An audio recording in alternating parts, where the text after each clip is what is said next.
আশা করি সবাই ভালোই আছেন। আমি আসিফ আপনাদের সাথে আছি।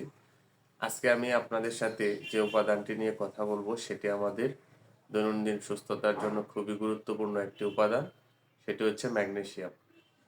তো এর আগে আমি ম্যাগনেসিয়াম নিয়ে ভিডিও করেছি এবং ম্যাগনেসিয়ামের উপকারিতা সম্পর্কে আলোচনা করেছি।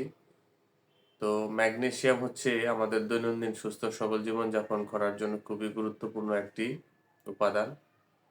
তো এটি প্রতিদিন একটি পূর্ণবয়স্ক মানুষের 360 মিলিগ্রাম থেকে 410 মিলিগ্রাম প্রয়োজন পড়ে।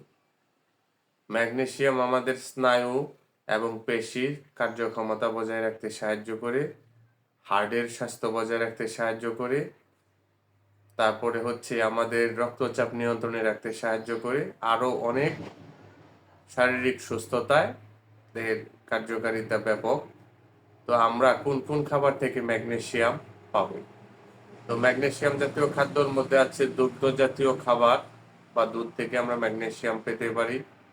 তারপর বাঁধাকপি ম্যাগনেসিয়াম পেতে পারি। তারপর হচ্ছে চীনাবাদাম থেকে আমরা ম্যাগনেসিয়াম পেতে পারি। পালং শাক থেকে আমরা ম্যাগনেসিয়াম পেতে পারি। তো আমরা চেষ্টা করব প্রতিনিয়ত আমাদের খাদ্যের সাথে ম্যাগনেসিয়াম যুক্ত খাবার যুক্ত রাখতে এবং সুস্থ সবল জীবনযাপন করতে। সকলে ভালো থাকবেন। আসসালামু আলাইকুম।